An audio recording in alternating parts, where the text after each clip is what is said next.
마태복음 19장 9절에서 12절입니다. 내가 너에게 말하노니 누구든지 음행한 이후에 아내를 버리고 다른 데 장가드는 자는 간음함이니라. 제자들이 이르되 만일 사람이 아내에게 이같이 할진대 장가들지 않는 것이 좋겠나이다. 예수께서 이르시되 사람마다 이 말을 받지 못하고 오직 타고난 자라야 할지니라. 어머니의 태로부터 된 고자도 있고 사람이 만든 고자도 있고 천국을 위하여 스스로 된 고자도 있도다. 이 말을 받을 만한 자는 받을지어다. 아멘. 고자는 장가 갈 수도 없고 또 몸으로 음행이나 간음을 할 수가 없지요.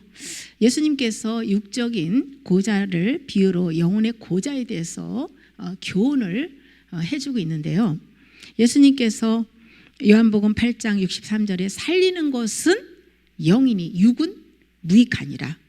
내가 너에게 이른 말은 영이요 생명이라고 말씀하셨어요. 그것처럼 영이고 생명이신 말씀은 그 무익한 육에 해당하는 것이 아니라 영혼에게 주신 말씀이라는 거예요.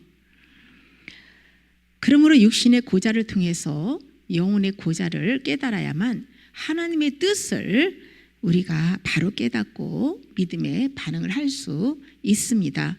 예수님께서 결혼하지 않는 것은 모든 남자가 이 말을 받지 못하고 주어진 자만 받을 것이다 라고 말씀하시죠. 고자는 자기가 하고 싶다고 할 수 있는 것이 아니라 하나님의 특별한 부르심과 은혜가 있어야 가능하다는 것이에요. 육이 고자인 경우는 결혼 생활을 할 수 없지만 영의 몸의 고자인 경우는 결혼하여 자식 낳고 살 수 있습니다. 다만 그 마음은 세상에 대해서는 죽은 자와 같고 오직 주님만을 기쁘시게 드리는 거룩한 삶을 삽니다. 또한 고자와 같이 독신으로 부름받고 하나님을 섬기며 구별되게 사는 그 사람들도 있지요. 예수님께서 세 부류의 고자에 대해서 말씀을 해주셨습니다. 첫째로 어머니 뱃속에서 태어날 때부터 고자가 있습니다. 이들은 나실인과 같이 하나님께 바쳐진 사람들입니다. 하나님께서 예레미야를 모태에서 짓기 전에 알고 태에서부터 성별하여 선지자로 세웠고요. 또 유다가 곧 바벨론에 의해 멸망당할 것이므로 백성들이 죽거나 사로잡혀 갈 것이기 때문에 너는 결혼도 하지 말고 자녀도 낳지 말라고 하셨어요.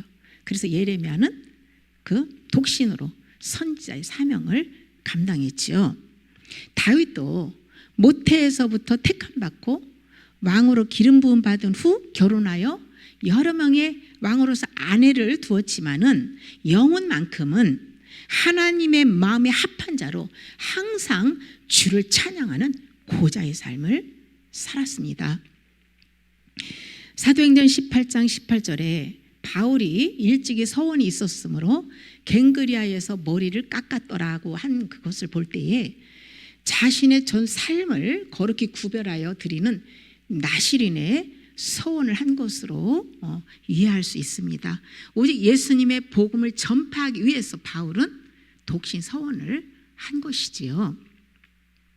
서원을 갚을 때에 시편 66편 13절에 보시면 내가 번제물을 가지고 주의 집에 들어가서 나의 서원을 주께 갚으리니 라고 하였습니다. 서원을 갚을 때는 내가 번제물이 되어서 자신의 전부를 헌신해야 한다는 거예요. 번제물은 십자가의 자아 죽음을 의미하거든요. 옛사람을 십자가에 완전히 못 박은 자가 서원도 갚을 수 있다는 것을 깨닫게 해줍니다. 태어날 때부터 고자로 선택받은 사람들은 예수님의 신부로 부름받은 이긴 자라는 것을 알 수가 있습니다. 영의 고자는 할례를 받은 것과 같습니다. 하나님께서 아브라함을 75세 때에 부르시고 24년간 광야 연단을 시키신 후에 99세 때에 너는 내 앞에서 행하여 완전하라 하시고 영원한 언약을 맺으시는데요. 포피를 베는 할례가 하나님과 백성들 사이의 언약의 표징이라고 말씀을 해주고 있어요. 선택한 백성들이 성기의 포피를 제거하는 할례 의식의 본질은 아담의 원죄를 제거하는 마음의 할례를 말씀하고 있습니다.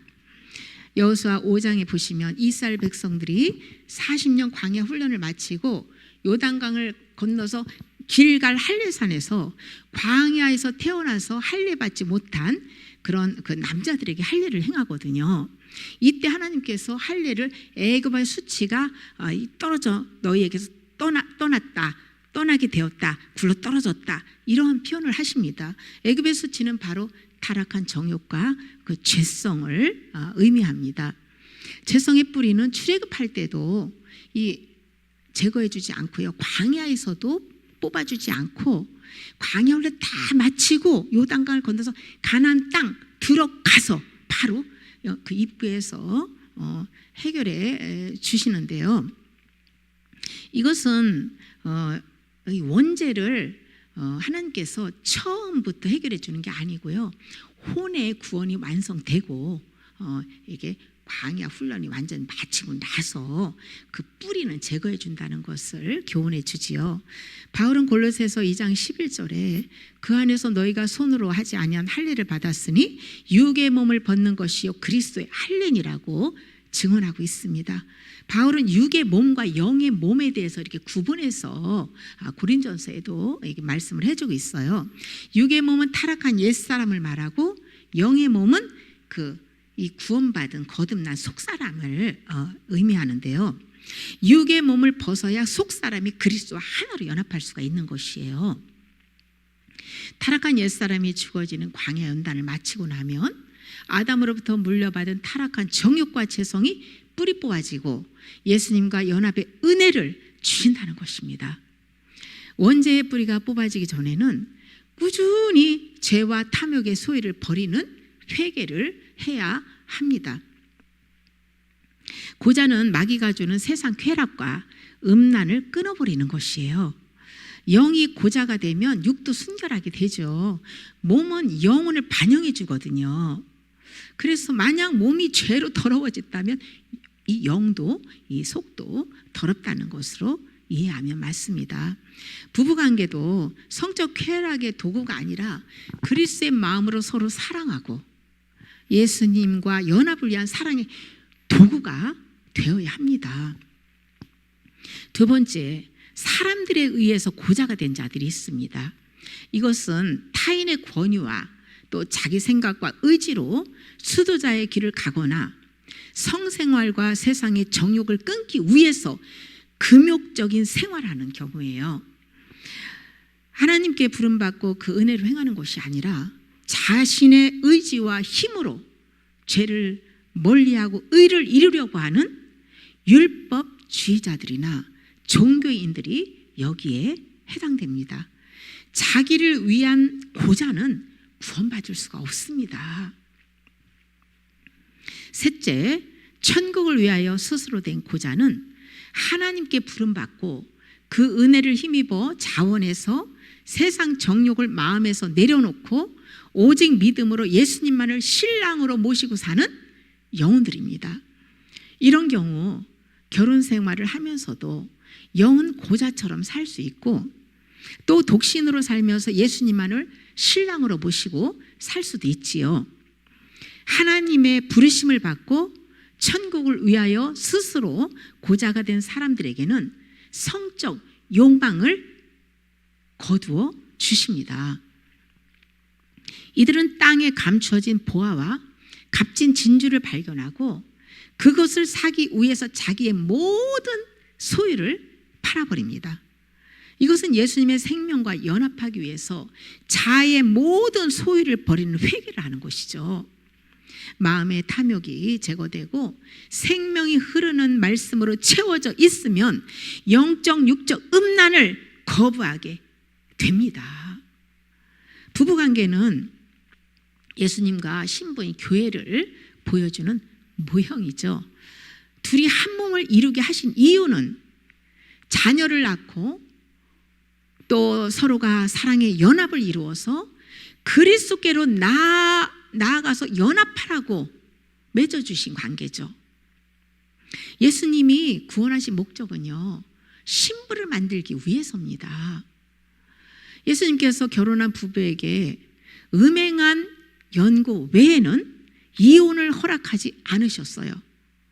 타인과 음행하여 몸을 더럽히면 더 이상 부부관계를 유지할 수 없기 때문이에요.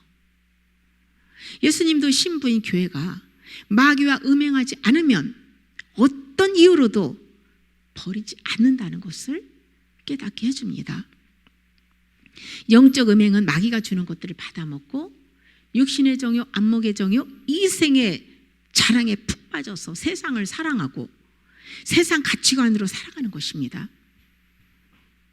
예수 그리스도 안에서 믿음으로 살 때 신부인 교회가 순결을 지키는 것인데, 자아중심으로 살면서 정욕을 추구하면 영이 귀신하고 바람피고 음행하는 것이에요. 부부도 서로 사랑하지 않을 때 육신의 사람은 사단의 유혹을 받고 다른 사람에게 눈을 돌리고 바람을 피게 됩니다. 서로가 진심으로 사랑하지 않으면 한 몸이 될 수 없습니다. 한 몸이 된다는 것은 한 영이 된다는 것이거든요. 근데 몸만 하나가 되고 영은 한 영이 되지 않는 그렇게 사는 영혼들이 태반이죠. 마찬가지로 주님을 진심으로 사랑하면 사단이 주는 세상 것들을 탐하고 음행하지 않습니다. 성생활을 하지 못하는 고자의 본질은 애정과 욕망의 쾌락을 거절하고 십자가에 못 박는 것입니다.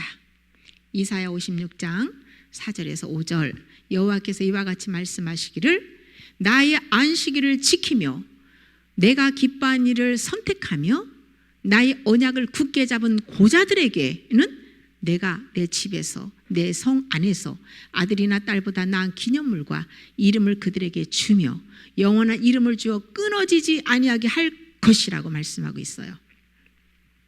여기서 나의 안식일을 지키며 내가 기뻐하는 일을 선택하며 나의 언약을 굳게 잡은 고자들이라는 이 말씀을 통해서 고자들이 어떤 사람인지 우리는 이해할 수 있습니다. 안식일을 지키는 것은 쉽게 말해서 나는 죽고 내 안에 계신 예수님이 사시는 거예요. 자아를 부인하고 성령의 통치와 인도를 받는 것이 안식을 지키는 것입니다. 성령을 모시고 살면서도 내 자아로 산다면 안식일을 지키지 못하는 것입니다. 주일날 예배 이 자리에 한번 와서 참석했다고 안식일을 지키는 것이 아니에요. 고자들은 안식일을 지키기 위해서 하나님이 정한 법대로 세상과 구별되고 거룩하게 살았다는 것이죠. 언제나 나를 부인하고 하나님이 기뻐하는 일을 선택한다는 거예요. 하나님과 맺은 언약, 특히 십계명을 굳게 지켰다는 것입니다. 이런 고자들에게 하나님이 선택한 백성들보다 더 나은 기념물, 즉 더 큰 상급과 이긴 자에게 주시는 새 이름을 주고 하나님과 영원히 끊어지지 않는 연합의 복을 주시겠다고 약속하십니다. 언약을 굳게 잡은 고자들은 유대인과 이방인을 포함해서 예수님을 믿고 이긴 자가 된 예수님의 신부들을 말씀하고 있어요. 계시록 7장에 입맞은 종 14만 4천 명에 대해서 나오죠. 이스라엘은 야곱의 새 이름이고 12지파의 이름은 야곱의 12아들입니다. 여기서 단이 빠지고 므낫세가 들어간 이유가 있습니다. 구약의 이스라엘 12지파는 마태복음 19장 28절에 보면 예수님의 12제자에 대한 모형이라는 것을 알 수 있어요. 12제자는 예수님을 믿는 영적 이스라엘의 12지파를 대표합니다. 계시록 7장에서 야곱의 12아들 중에 단이 빠지고 므낫세가 채워진 것은 예수님의 제자 중에서 가룟유다가 빠지고 마띠아가 채워진 것에 대한 모형이에요. 예수님의 신부들은 어머니의 태에서부터 선택받은 나시린입니다. 그런데 나시린으로 선택받지 않았는데 하나님의 은혜를 입고 천국을 위하여 스스로 고자가 되기로 서원한 영혼들은 가룟 유다가 빠지고 마띠아 부리에 들어가는 덤의 축복을 받은 예수님의 신부들이라는 것을 알려주셨어요. 14만 4천 명을 상징수로 이해하는 분들이 있는데, 상징수가 아닌 근거가 이스라엘 지파 중에서, 즉 구원받은 사람들 각 지파 중에서 12,000명씩 인을 칩니다. 또한 계시록 7장 이하에 보면 구분을 해놓고 있죠. 14만 4천 명과 셀 수 없는 무리를 딱 7장에서 구분해 주잖아요. 큰 환란에서 어린 양의 피로 마음과 행실을 씻어 희게 된 셀 수 없는 무리가 나오잖아요. 구원받은 전체 수는 너무 많아서 셀 수가 없다는 거예요. 그러나 바람을 붙잡고 있는 교회 시대 동안 인침을 받은 신부들은 13만 4천 명의 적은 수는 이미 확정하셨다는 것을 말씀해 주는 거예요. 또한 이마에 인을 맞은 14만 4천 명은 계시록 14장 1절과 3장 12절에 보면 이긴 자들이라는 것을 알 수 있습니다. 성경은 전체를 봐야 정확한 답을 알 수 있는 거예요. 이긴 자들은 나실인과 같이 날 때부터 고자를 택함받은 자들이고, 그 다음에 가룟 유다가 빠지고 마띠아가 들어간 곳에 채워진 자들이 천국을 위하여 자아를 포기하고 고자로 사는 영혼들이라는 것을 성령님께서 알려주셨습니다. 바울은 갈라디아서 6장 14절 15절에 그러나 내게는 우리 주 예수 그리스도의 십자가 외에 결코 자랑할 것이 없으니 그리스도로 말미암아 세상이 나를 대하여 십자가에 못 박히고 내가 또한 세상에 대하여 그러하니라. 할례나 무할례가 아무것도 아니로되 오직 새로 지으심을 받는 것만이 중요하니라. 아멘. 바울은 사단이 지배하는 타락한 세상에 대해서는 나는 죽었다라고 고백하잖아요. 그리스도인과 세상과의 단절은 서로에 대해서 죽은 거예요. 세상과 우리는, 교회는 구별된 거예요. 세상에서 떠나서 만물의 교회라는 거예요. 세상에 속했지만 우리는 구별되고 죽은 자로서 거룩한 삶을 사는 그런 영혼들이 교회죠. 실제 세상에 대해서 죽은 자들이 영의 고자들입니다. 이들은 세상 신이 주는 쾌락을 거부하고 오직 성령 안에서 의와 평강과 희락을 누리는 자들입니다. 영혼이 새로 지으심을 받은 것은 육적 할례 의식이나 어떤 인간의 노력으로 되는 것이 아닙니다. 전적인 하나님의 은혜와 믿음으로 구원받는 것이죠. 우리는 모든 것을 주님 손에 맡기고 믿음의 반응을 해야만 성령님께서 옛 것을 무너뜨리고 그리스도의 성품으로 재창조해 주십니다. 고자가 다른 곳에서는요, 안 좋은 의미로도 사용을 했어요. 성경에서는 같은 단어를 문맥에 따라서 좋은 의미와 안 좋은 의미로 사용한다고 제가 말씀드렸죠. 레위기 21장 20절에서 제사장 중에 고환이 상한 자는 하나님께 제사를 드릴 수 없다고 증언하고 있어요. 이것은 생명의 씨를 주지 못하면 천국 백성을 만들어낼 수 없다는 것을 깨닫게 해줍니다. 천국은 성령의 인도를 받으며 하나님의 뜻대로 행하는 영의 아들만 들어갈 수 있어요. 육신의 남자와 여자들도 전부 그 영은 하나님의 아들이 되어야 돼요. 여기서 고환이 상한 제사장은 결혼해서 아이를 낳을 수 없습니다. 이것은 신부인 제사장이 예수님과 결혼하여 생명을 잉태해야 하는데 고환이 상하여 예수님과 영성 결혼을 할 수 없다는 것을 깨닫게 해줍니다. 신명기 23장 1절에도 고환이 상한 자나 음경이 잘린 자는 여호와의 총회에 들어오지 못하리라고 했어요. 여호와의 총회는 그리스도의 몸된 교회를 의미합니다. 여호와의 총회에 들어오지 못한다는 것은 그리스도의 몸이 될 수 없다는 것이에요. 다른 말로 구원받을 수 없다는 거예요. 그들은 천국 갈 수 없다는 거예요. 생명의 씨가 없으면 자녀를 낳을 수 없듯이 예수님의 신부로서 생명의 씨, 즉 성령이 없으면 구원을 받을 수 없다는 것입니다. 생명의 씨는 성령으로부터 받은 생명의 말씀을 의미하기도 하죠. 그러므로 여기서 사용하는 고자는 안 좋은 의미입니다. 그러나 예수님이 말씀하신 고자는 그 어머니의 태로부터 된 고자와 스스로 천국을 위해서 된 고자는 그 좋은 의미고, 또 생명의 씨를 줄 수 없는 이 고자는 나쁜 의미로 사용하고 있습니다. 고린도전서 7장 7절에서 8절에 나는 모든 사람이 나와 같기를 원하노라.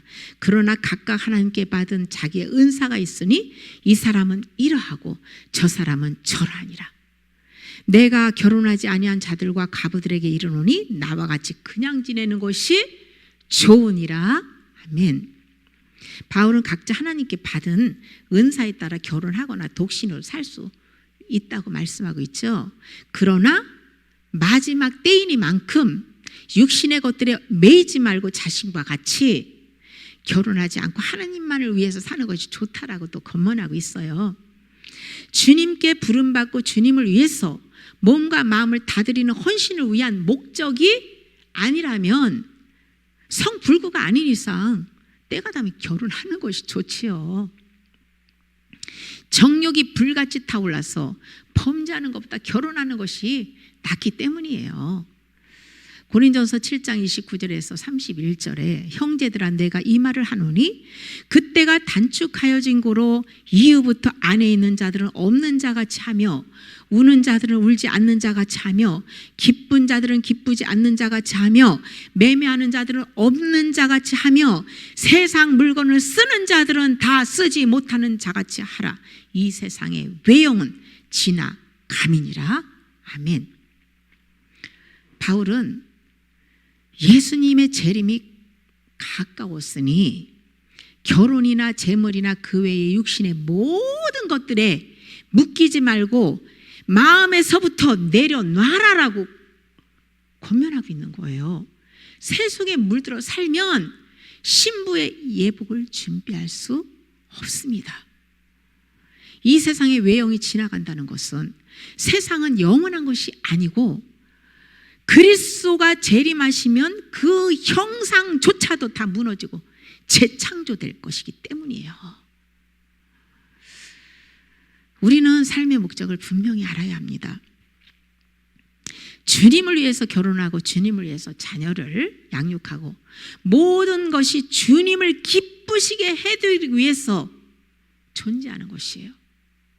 주님이 나를 위해서 존재하는 것이 아니라 내가 주님을 기쁘시게 해드리기 위해서 주님의 신부가 되기 위해서 창조받았다는 것입니다.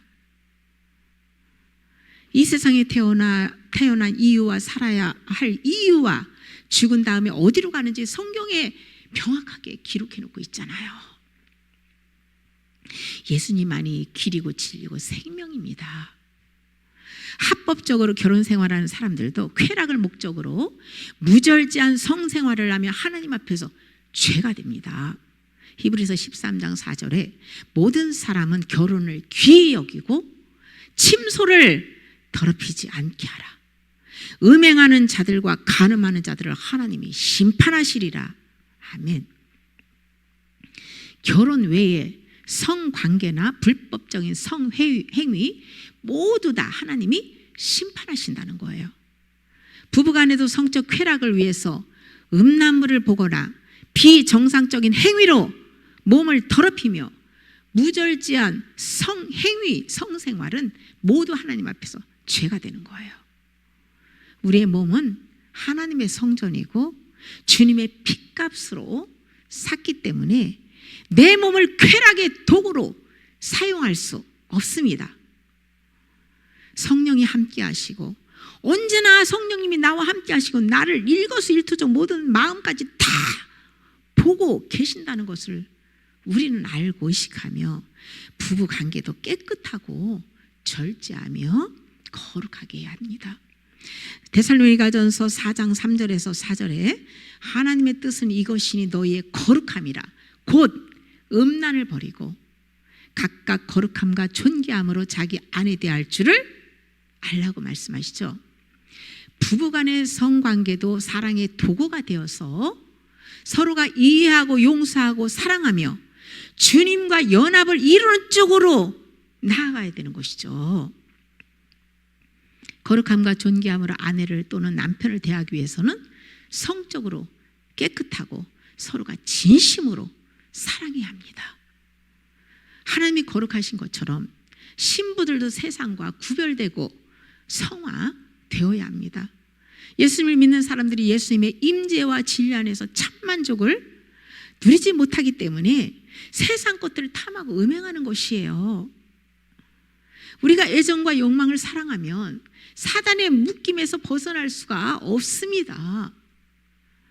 죄와 타락한 정욕을 혐오하고 회개하는 가운데 말씀의 생수 속으로 들어가 잠겨야만 참 기쁨과 만족을 누릴 수 있습니다.